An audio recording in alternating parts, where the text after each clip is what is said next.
Aleksandar Popović, koordinator projekta ispred Regionalne privredne komore Niš. Ovo je projekat iz programa prekogranične saradnje, drugi poziv. Ovaj projekat su zajednički osmislili, aplicirali za njega Regionalna privredna komora Niš, Regionalna privredna komora Zaječar, Komora Vraca Ogranak u Berkovici i Biznis centar iz Vidina kao bugarski partneri. Projekat je dobijen. Budžet projekta je nešto više od 140.000 evra i sada se dešava aktivnost koja se zove First Beneficiary Meeting, znači prvi sastanak korisnika projekta. Ovdje su se okupili turistički poslanici iz sve ove 4 regije koje pokrivaju partneri i to su pre svega ljudi iz turističkih organizacija. Također tu su predstavnici agencija i uopšte učesnika, uopšte ostali učesnici u turizmu kao grani.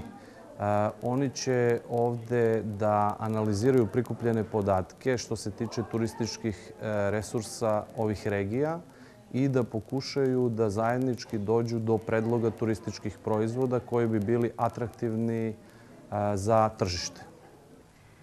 Ja sam Tatjana Timić iz Folklornog društva Teodora. Evo ovdje smo da ostvarimo možda neku saradnju sa društvima iz Bugarske, iz Vidina. Naše društvo postoji 66 godina i za tih 66 godina imali smo dosta nastupa u samoj Bugarskoj i saradnje sa njihovim koreografima, sa etnomuzikolozima.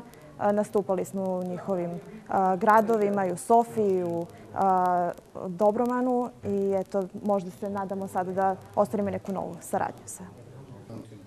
Евтим Стефанов, изпълнителен директор на Агенция за регионален развой и бизнес центъра Видин. Това е втория проект, в който партнираме с нашите сръбски партньори от Ниш, от Зайчар, както и партньорите ни от Враца.